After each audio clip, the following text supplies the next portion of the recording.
नमस्कार, बहुत स्वागत है आप सभी का। आप देख रहे हैं 8 की बात। मैं हूं आपके साथ जया मिश्रा। चलिए बुलेटिन की शुरुआत करेंगे और सबसे पहले बात आयकर विभाग की छापेमारी की करेंगे। कानपुर के बाद कन्नौज में इनकम टैक्स की रेड जारी है और देर रात आईटी ने नोट गिनने की मशीनें मंगाई हैं। इत्र कारोबारी पीयूष जैन के तीसरे घर पर कार्रवाई हो रही है।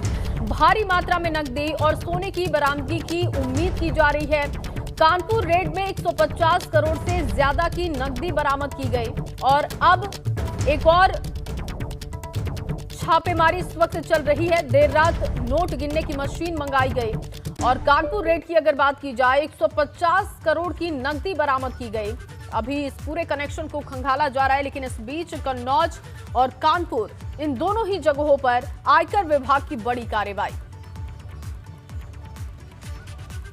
और चलिए इस बीच आपको एक और बड़ी जानकारी दे। केंद्रीय गृह मंत्री और भाजपा के वरिष्ठ नेता अमित शाह पार्टी की तैयारियों का जायजा लेने और उसके चुनावी अभियानों को गति देने के लिए आज से यूपी में होने वाले अपने ताबड़तोड़ दौरों की शुरुआत करने वाले हैं। अमित शाह आज यूपी में कई जनसभाएं और रोड शो करेंगे। केंद्रीय गृह मंत्री अमित शाह के दौरे की शुरुआत आज कासगंज और जालौन से होगी, जबकि 28 दिसंबर को वो हरदोई, सुल्तानपुर और भदोही में जनसभाएं करेंगे। 30 दिसंबर को अमित शाह मुरादाबाद में जनसभा को संबोधित करेंगे और लखनऊ पहुंचेंगे और इसके बाद उन्नाव दौरे पर वो जाएंगे। इसके अलावा 31 दिसंबर की अगर हम बात करते हैं तो शाह पूर्वी यूपी के संत कबीर नगर में जनसभा करने के बाद बरेली में रोड शो को संबोधित करेंगे।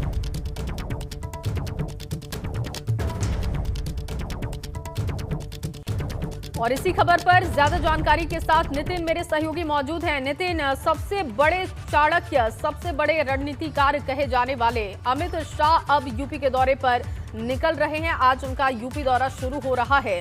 क्या पूरा कार्यक्रम रहेगा, क्या जानकारी है, किस तरीके की रणनीति बन सकती है पूर्वी और पश्चिमी यूपी को लेकर?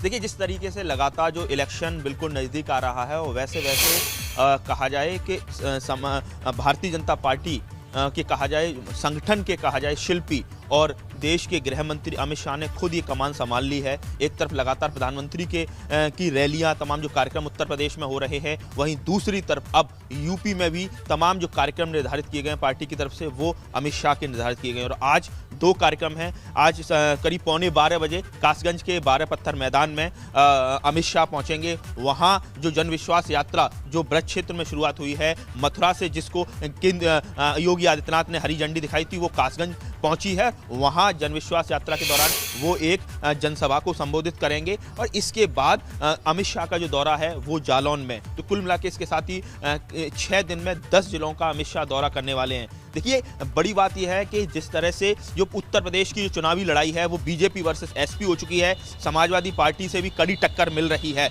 और ऐसे में पूरा केंद्रीय नेतृत्व को भारतीय जनता पार्टी ने उत्तर प्रदेश में उतार दिया है। लगातार आप देख रहे हैं कि तमाम जो कार्यक्रम हो रहे हैं, जन विश्वास यात्राएं निकाली जा रही हैं। 6 क्षेत्रों से जन विश्वास यात्राएं चल रही हैं। बीजेपी ने पूरे यूपी को 6 क्षेत्रों में बांटा है। उसी क्रम में विजय रथ यात्रा को काउंटर करने के लिए बीजेपी की जन विश्वास यात्रा चल रही है। आज अमित शाह कासगंज पहुंचेंगे। कासगंज से ही जो भारतीय जनता पार्टी के क्षेत्रीय अध्यक्ष हैं रजनीकांत माहेश्वरी, वो ताल्लुक रखते हैं। तो ऐसे में कासगंज कहा जाए जो एक दौर में समाजवादी पार्टी का मजबूत किला रहा है, लेकिन 2017 में कासगंज की सभी सीटों पर भारतीय जनता पार्टी के विधायक जीते गए और अभी इसी इलाके में खासकर मैनपुरी से एटा तक अखिलेश यादव ने भी विजय रथ यात्रा 8वें चरण का निकाला है। तो ये वो बेल्ट है जहां 2017 हो या 19 हो, यहां भारतीय जनता पार्टी ने समाजवादी पार्टी से वो किले छीन लिए थे। समाजवादी पार्टी से बिल्कुल, और उसी को रिपीट करने की कोशिश भी होगी। नितिन, देखना होगा कि क्या रणनीति बनती है उत्तर प्रदेश के लिए अमित शाह की तरफ से। बहुत शुक्रिया फिलहाल आपका तमाम जानकारी के लिए। उधर यूपी विधानसभा चुनाव को लेकर भाजपा पूरी तरीके से तैयारियों में जुटी हुई है, क्योंकि आज से जहां यूपी में केंद्रीय गृह मंत्री अमित शाह के होने वाले ताबड़तोड़ दौरों का आगाज हो रहा है, तो वहीं दूसरी तरफ यूपी के चुनाव प्रभारी बनाए गए केंद्रीय मंत्री धर्मेंद्र प्रधान की आज दिल्ली में महत्वपूर्ण बैठक होने जा रही है। धर्मेंद्र प्रधान की ये बैठक यूपी चुनाव को लेकर बुलाई गई है, जिसमें यूपी सरकार के कई बड़े मंत्री शामिल होने वाले हैं। और इसी खबर पर ज्यादा जानकारी के साथ दिल्ली से मेरे सहयोगी अविनाश तिवारी मौजूद हैं। अविनाश, धर्मेंद्र प्रधान की आज बेहद महत्वपूर्ण बैठक किन मायनों में अहम है, कौन कौन पहुंचेगा, कब ये बैठक शुरू होगी, क्या जानकारी इसको लेकर? जी देखिए जय, अगर बात करें तो दोपहर 12 बजे से ये बैठक शुरू होगी, जहां पे अगर देखिए तो जितने भी उत्तर प्रदेश में ब्राह्मण मंत्री हैं खासतौर से उनको बुलाया गया, क्योंकि पिछले कुछ दिनों से जिस तरीके से ब्राह्मण समुदाय को भी साधने के लिए बीजेपी काम कर रही है, उसी के मद्देनजर तमाम सारे ब्राह्मण मंत्रियों को बुलाया गया, जिनमें सबसे प्रमुख तौर पर डिप्टी सीएम दिनेश शर्मा है, इसके अलावा कानून मंत्री ब्रजेश पाठक है और ऊर्जा मंत्री श्रीकांत शर्मा है। ये तमाम सारे वो चेहरे हैं जो आज धर्मेंद्र प्रधान के साथ बैठक करेंगे और इसमें रणनीति ये बनाई जाएगी कि पश्चिम से लेकर पूर्वांचल तक किस तरीके से ब्राह्मणों को साधा जाए, क्योंकि एक बड़ी लॉबी है जो लगातार ये कह रही है कि ब्राह्मणों के खिलाफ भारतीय जनता पार्टी उत्तर प्रदेश में काम कर रही है। तो उस मिथक को कैसे तोड़ा जाए और कैसे तमाम सारे समुदायों को साधा जाए, क्योंकि अगर हम देखें तो जिस तरीके से भारतीय जनता पार्टी ने एक एक करके तमाम सारी जातियों को साधने का काम किया है, चाहे अगर बात करें तो जो तमाम सारे जो मंत्री बने हैं उनकी भी यात्राएं निकाली गई थी जिससे कि जातियों के बीच में संदेश दिया जा सके। उसके साथ साथ अगर बात करें तो तमाम सारे संगठन के पदाधिकारियों ने भी तमाम सारे जातियों को लेकर भी सम्मेलन किया और उनके बीच में गए, उनसे बातचीत किए। अब ब्राह्मणों के जरिए भी जो है उत्तर प्रदेश में किस तरीके से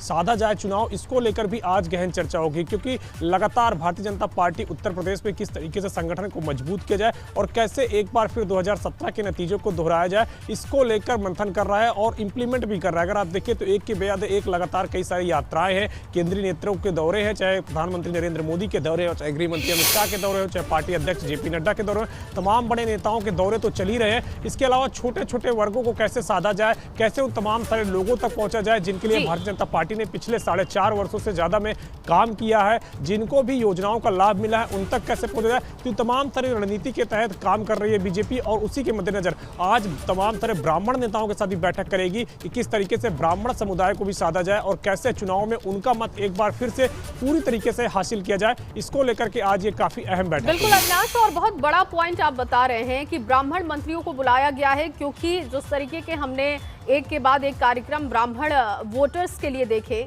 अब आज यहां पर क्या रणनीति बनती है ये भी देखना होगा। बहुत शुक्रिया फिलहाल आपका तमाम जानकारी के लिए। और इस बीच आपको एक बड़ी जानकारी दे, आज प्रयागराज में गरीबों को बड़ा तोहफा मिलने जा रहा है। सीएम योगी गरीबों को देंगे आशियाने की सौगात और अतीक अहमद से खाली कराई गई जमीन पर घर बनवाए जाएंगे। पीएम आवास योजना के तहत घर बनवाए जाएंगे और इसके लिए आज सीएम योगी प्रयागराज के दौरे पर पहुंच रहे हैं।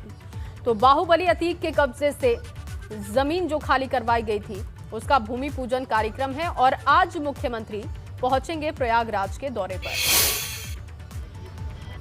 ये एरिया ही नहीं, ये जमीन ही नहीं, ये सब कुछ जाना जाता था एक अतीक अहमद के नाम से, माफिया गुंडों के नाम से।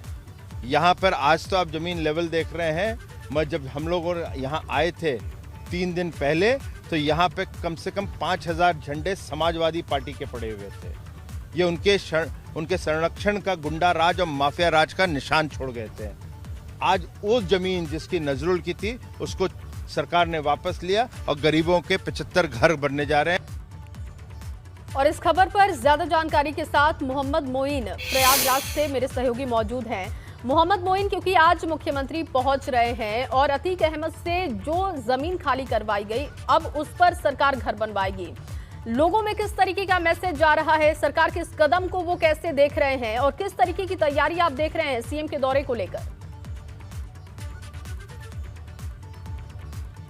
आपको बता दें कि पिछले साल प्रयागराज में ही दिसंबर महीने में मुख्यमंत्री योगी आदित्यनाथ ने वकीलों की एक सभा में इस बात का ऐलान किया था कि समूचे उत्तर प्रदेश में माफियाओं के कब्जे से जो जमीन खाली कराई जा रही है उस पर गरीबों के लिए सस्ते मकान बनाए जाएंगे, उनको रहने के लिए मकान दिए जाएंगे। और इस वक्त जिस जगह हम खड़े हुए हैं, जहां से आज उत्तर प्रदेश में इस अभियान का आगाज होना है, लूकरगंज इलाका है। माफिया घोषित किए गए पूर्व बाहुबली सांसद अतीक अहमद के कब्जे से ये जमीन खाली कराई गई थी और यहाँ पर विकास प्राधिकरण जिस तरीके से बिल्डिंग तैयार कराएगा उसका नक्शा ठीक सामने आप देख सकते हैं। ये नक्शा बनाकर तैयार किया गया है और आपको बता दें कि मुख्यमंत्री का कार्यक्रम यह है कि वो दोपहर 3 बजे के करीब इस जगह आएंगे। 15 मिनट तक ये इसी जगह पर आप देख सकते हैं कि यहाँ पर ये पूजा के लिए ये वेदी बनाई गई है। यहाँ पर पूजा करेंगे, भूमि पूजन करेंगे और भूमि पूजन करने के बाद यहाँ पर इस योजना का शुभारंभ करेंगे, इसका शिलान्यास करेंगे। और ये शिलान्यास तो अकेले प्रयागराज के लिए होगा, लेकिन जो अभियान है अभियान का आगाज समूचे उत्तर प्रदेश के लिए होगा। दरअसल उत्तर प्रदेश सरकार की जिन बातों पर तारीफ हो रही है, जिन बातों पर वाहवाही मिल रही है सरकार को, उनमें माफियाओं के खिलाफ जो बुलडोजर चलाए गए, जो सख्त कदम उठाए गए, जो कार्रवाई की गई, उसको खासी वाहवाही मिल रही है। और यही वजह है कि इस अभियान का आगाज करने के लिए खुद मुख्यमंत्री योगी आदित्यनाथ यहां पर पहुंच रहे हैं। तो तैयारियां पूरी हो चुकी हैं। आप देख सकते हैं कि मुख्यमंत्री योगी आदित्यनाथ के तमाम बड़े बड़े कटआउट्स यहां पर लगाए गए हैं ताकि जो भी लोग यहां पर आए वो ये देख सके कि नहीं, माफियाओं के खिलाफ योगी सरकार ने किस तरीके की कार्रवाई की हुई है। और जब यहां पर शिलान्यास और भूमि पूजन हो जाएगा, उसके बाद यहां से आधा किलोमीटर की दूरी पर लीडर प्रेस मैदान है, वहां पर मुख्यमंत्री योगी आदित्यनाथ एक जनसभा को संबोधित करेंगे, वहां तमाम योजनाओं का शिलान्यास और लोकार्पण भी करेंगे। तो साफ तौर पर कहा जा सकता है कि जो तैयारियां हैं वो तैयारियां पूरी हो चुकी हैं और अब दोपहर के वक्त का इंतजार है जब मुख्यमंत्री योगी आदित्यनाथ यहां पर आएंगे, भूमि पूजन करेंगे, शिलान्यास करेंगे, जनसभा को संबोधित करेंगे। और जब जनसभा होगी तो उसमें देखने वाली बात यह होगी कि वो किन बातों को रखते हैं, आगे के लिए क्या ऐलान करते हैं कि माफियाओं पर किस तरीके से शिकंजा कसा जाएगा, माफियाओं के खिलाफ किस तरीके से कार्रवाई की जाएगी और उत्तर प्रदेश की जो बदहाल हो चुकी थी कानून व्यवस्था, उसको जो पटरी पर लाया गया उसको और 2017 में जब सरकार बनी थी उसी वक्त ये संकल्प लिया गया था कि माफिया या तो सुधर जाएंगे या तो फिर वो जेल में होंगे और उसी संकल्प पर सरकार लगातार काम भी कर रही है। बहुत शुक्रिया आपका तमाम जानकारी के लिए। और अब लखनऊ में ब्रह्मोस यूनिट के साथ बनेगी डीआरडीओ की लैब और रक्षा मंत्री राजनाथ सिंह और सीएम योगी आदित्यनाथ इसकी आधारशिला रखेंगे। राजधानी लखनऊ में ब्रह्मोस यूनिट के साथ डीआरडीओ लैब बनेगी। एयरपोर्ट के बगल में डीआरडीओ लैब स्थापित होगी। रक्षा मंत्री राजनाथ सिंह और सीएम योगी आज इसकी आधारशिला रखेंगे। विवेक त्रिपाठी इस वक्त मेरे सहयोगी लखनऊ से लाइव मौजूद हैं। विवेक, कितने बजे का ये कार्यक्रम है और रक्षा के क्षेत्र में इसे कैसे देखना चाहिए? देखिए जया, सुबह 10 बजे रक्षा मंत्री पहुंचेंगे राजनाथ सिंह, इसके अलावा मुख्यमंत्री पहुंचेंगे। सरोजनी नगर में एयरपोर्ट के पास एक ज़मीन ली गई है, करीब 200 एकड़ ज़मीन है जिसको यूपीडा ने निःशुल्क दिया है डीआरडीओ को और डीआरडीओ के सहयोग से यहाँ पर प्रोडक्शन यूनिट लगाई जाएगी। आपको बता दें कि ब्रह्मोस मिसाइल रशिया के सहयोग से बनाई गई है। यहाँ पर जो उसका नाम रखा गया है ब्रह्मोस, वो भी चूँकि भारत की सबसे लंबी नदी है ब्रह्मपुत्र और रशिया की मोस्कवा नदी है, दोनों नदियों का नाम मिला के इसका ब्रह्मोस नाम रखा गया है।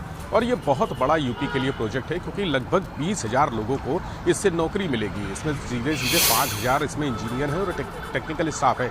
इसके अलावा प्रत्यक्ष रूप से 5,000 और लोग, जबकि अप्रत्यक्ष रूप से 10,000 लोगों को रोजगार मिलेगा, काम धंधे मिलेंगे, तमाम सरकार को भी राजस्व की प्राप्ति होगी। यानी आप ये समझिए कि करीब 4 साल में इसका प्रोडक्शन होगा और हर साल 100 मिसाइलें बनाई जाएंगी। इसके लिए ऑलरेडी ऑर्डर मिल चुके हैं, चाहे वो भारतीय सेना हो चाहे वायुसेना हो, सबसे ऑर्डर मिला है और करीब 4300 करोड़ के ऑर्डर अब तक मिल चुके हैं। और 4300 करोड़ का ऑर्डर बहुत बड़ा माना जाता है। इसी तरह से 4 साल में 1450 करोड़ का जीएसटी भी मिलेगा सरकार को। यानी नौकरी तो देंगे ही, रोजगार देंगे लोगों के काम धंधे डेवलप होंगे। इसके अलावा सरकार को राजस्व की भी आमदनी होगी।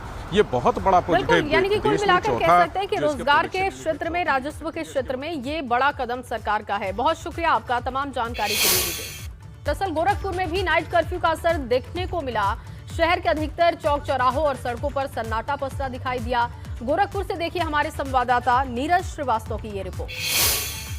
देख सकते हैं कि 11:15 बजे का ठीक समय हुआ है और यहाँ सड़क पर आप देख सकते हैं, वैसे तो आमतौर पर दिखने वाली भीड़ अभी नहीं दिख रही है, सन्नाटा है, लेकिन फिर भी कुछ लोग हैं जो कोविड के जो नियम है उसका पालन करते हुए नहीं दिखाई दे रहे हैं। आप देख सकते हैं ना हेलमेट है ना मास्क है सिर पर। ये बताइए क्या नाम है और कहाँ से आए? घंटाघर से। क्या नाम है आपका? विकास जी। विकास जी, 11:15 हो रहा, आपने ना मास्क लगाया ना हेलमेट पहने, लेट हो गया। कहाँ से आप आ रहे हो? दूसरे वाले घर से आ रहे हैं। तो आपको नहीं पता है कि सरकार ने नाइट कर्फ्यू लगाया हुआ है, रात 11 बजे से 5 बजे तक आप बाहर नहीं रह सकते? नहीं पता है, लेकिन आज लेट हो गया है, फर्स्ट डे है इसलिए लेट हो गया। ऐसे लोग हैं जो लापरवाही कर रहे हैं। ओमिक्रॉन की जो दहशत है लगातार बढ़ रही है, लेकिन उसके बावजूद असर नहीं पड़ रहा है। यहाँ देखिए पुलिसकर्मी मुस्तैद हैं। गोरखपुर का ये घोष कंपनी चौक है। आमतौर पर 11-12 बजे तक कुछ भीड़ सड़क पर दिखाई देती है, लेकिन उसके नाइट कर्फ्यू प्रभावी दिखाई दे रहा है। और जो इनकी मुस्तैदी है ये बता रही है कि लोग सड़कों पर जो दिख भी रहे हैं इक्का दुक्का वो तेज़ी से निकल जा रहे हैं, जिससे कि ये दहशत ये ज़रूर होनी भी चाहिए, लोगों के अंदर डर होना चाहिए, क्योंकि जो ये वायरस है ये किसी को नहीं पहचानेगा और ये जानलेवा भी साबित हो सकता है। हम लगातार लोगों से अपील कर रहे हैं एबीपी गंगा के माध्यम से कि अपनी सेहत का, अपने परिवार की सेहत का ख्याल रखें। ओमिक्रॉन जो वायरस है, नया वेरिएंट है, काफ़ी तेज़ और ख़तरनाक है और यही वजह है कि नाइट कर्फ्यू लगाया गया है और ऐसे में अपने और परिवार की सुरक्षा खुद आपके ही हाथों में है। नीरज श्रीवास्तव, एबीपी गंगा, गोरखपुर। तो ये हाल गोरखपुर का था, लेकिन ग्रेटर नोएडा में हालात क्या रहे नाइट कर्फ्यू के? रविंद्र जयंत की ये रिपोर्ट देखिए। लगातार बढ़ते कोरोना के चलते एक बार फिर से नाइट कर्फ्यू लगाया गया है। देख सकते हैं तस्वीरों में सभी दुकानें पूरी तरीके से बंद है। पुलिस सड़कों पर मुस्तैद है और जगह जगह जो मार्केट हैं, जो कॉम्प्लेक्स हैं, वहां पर चेकिंग कर रहे हैं कि किसी भी तरह से कोई भी इस बार जो नाइट कर्फ्यू लगाया गया है इसमें चूक ना हो जाए, कोई भी दुकान खुली ना रहे, कोई व्यक्ति ना घूमे, क्योंकि जिस तरह से एक बार फिर से कोविड बढ़ रहा है और जो नया वेरिएंट है ओमिक्रॉन वो काफ़ी घातक साबित हो रहा है, उसको लेकर सरकार ने ये डिसीजन लिया था। और पीलीभीत में नाइट कर्फ्यू के क्या हाल रहे, हमारे संवाददाता की ये रिपोर्ट देखिए। इस वक्त हम मौजूद हैं पीलीभीत के मेन बाजार में और सड़कें आपको दिखाना चाहेंगे। पूरी तरीके से सड़कें सुनसान नज़र आ रही हैं और लोग जो है वो नाइट कर्फ्यू का पालन करते दिख रहे हैं। हालांकि कुछ एक आध मोटर बाइक या कार अभी नज़र आ रही है। वहीं अगर बात करें पीलीभीत की तो जो यहाँ पर तस्वीरें दिखाएंगे आपको, जो लोग हैं वो अपनी ड्यूटी पर तैनात हैं और नाइट कर्फ्यू का पालन करने के लिए लोगों को जागरूक भी कर रहे हैं। हालांकि सड़क पर वही लोग दिखाई दे रहे हैं जो कहीं ना कहीं शादी समारोह से आ रहे हैं या फिर अपने किसी निजी काम से कहीं बाहर से आ रहे हैं। पीलीभीत की तराई में बढ़ती ठंड के प्रकोप के चलते भी लोग अपने घरों में दिखाई दे रहे हैं। वहीं अगर बात करें यूपी सरकार की गाइडलाइन की तो यूपी सरकार ने गाइडलाइन जारी करते हुए बाज़ारों में दुकानदार से बिना मास्क के लोगों को सामान देने के लिए भी पाबंदी लगा दी है। फिलहाल एबीपी गंगा की पड़ताल में नाइट कर्फ्यू का पालन करते हुए पूरी तरीके से लोग नजर आ रहे हैं। कैमरा सहयोगी प्रिंस के साथ प्रशांत शर्मा, एबीपी गंगा, पीलीभीत। तो पीलीभीत में लोगों ने नाइट कर्फ्यू का पालन किया। अमरोहा में स्थिति क्या रही, हमारे संवाददाता अफसर अली की ये रिपोर्ट देखिए। कोरोना वायरस के नए स्वरूप ओमिक्रॉन वेरिएंट को लेकर उत्तर प्रदेश सरकार ने रात्रि 11 बजे से लेकर सुबह 5 बजे तक नाइट कर्फ्यू का आह्वान किया है और इस वेरिएंट के जो मरीज हैं विश्व के कई देशों में सहित और राज्यों में भी मिल चुके हैं, जिसको लेकर उत्तर प्रदेश सरकार ने ये कदम उठाया है। जो शादियाँ हैं उसमें भी सिर्फ 200 लोगों को शामिल होने की अनुमति मिलेगी। बताया जा रहा है ओमिक्रॉन वेरिएंट जो है कोरोना वायरस से भी कई गुना घातक है। तो अमरोहा मैं इस वक्त गांधी मूर्ति तिराहे पर हूँ। ये अमरोहा का मुख्य चौराहा है जहाँ लोगों की भीड़ ज़्यादा दिखाई देती है, लेकिन अमरोहा में 11:30 बज चुके हैं, लेकिन जो नाइट कर्फ्यू का कोई खासा असर दिखाई नहीं दे रहा है। अफसर अली, एबीपी गंगा, अमरोहा। वहीं बस्ती में नाइट कर्फ्यू का जायजा एबीपी गंगा संवाददाता सतीश श्रीवास्तव ने लिया है, देखिए।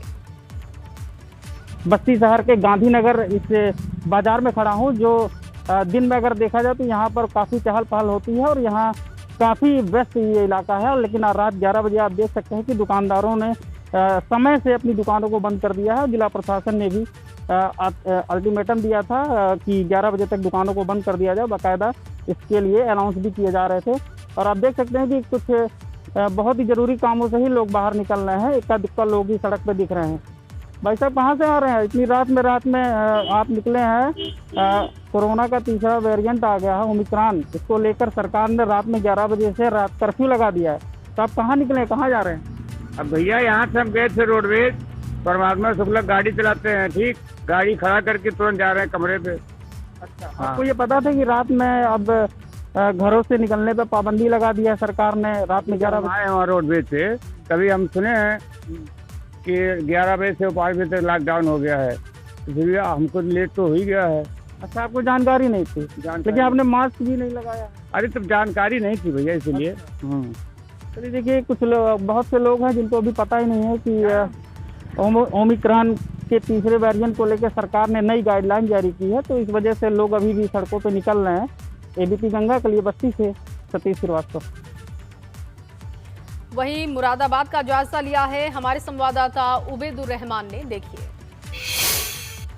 इस वक्त उत्तर प्रदेश के मुरादाबाद के सिविल लाइन थाना इलाके में हैं और ये कलेक्ट्रेट के पास जो होटल हैं नॉन वेज के, वो तमाम होटल खुले हुए हैं और बाकायदा रौनक जो है वो यहाँ पर बदस्तूर जारी है और लोग जो हैं, ग्राहक भी हैं यहाँ पर और जो दुकानदार हैं वो भी दुकानें खोले हुए हैं। अभी जब हमने कैमरा शुरू किया तो यहाँ पर लाइटें ज़रूर बंद कर दी गई हैं, लेकिन आप देख सकते हैं कि यहाँ पर कितनी बड़ी तादाद में लोग जो हैं यहाँ पर खाना खा रहे हैं और जो होटल हैं वो खुले हुए हैं। आप बताइए, 11 बजे से कर्फ्यू का ऐलान किया गया है, खाना खाना है इधर। अच्छा, तो यहाँ पर होटल खुले हुए हैं, मतलब आप समेट रहे, ये भी समेटे मैंने लाओ कुछ तो दे दो खाने को।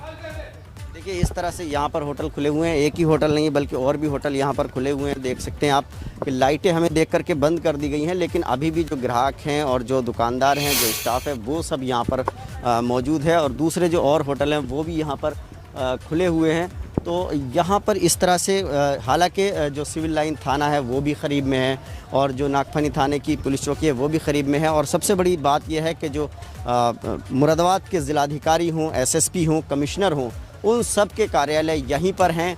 तो इस तरह से मुरादाबाद में कहीं पुलिस नज़र नहीं आ रही है। हालांकि पुलिस को यहाँ पर सड़कों पर होना चाहिए था, लोगों को दुकानें बंद करानी चाहिए थी और जो नाइट कर्फ्यू है उसका पालन कराना चाहिए, लेकिन पुलिस और प्रशासन जो है वो मुरादाबाद में नदारद है और लोग बदस्तूर दूसरे दिनों की तरह आज भी इसी तरह से अपने बाज़ार खुले हुए हैं।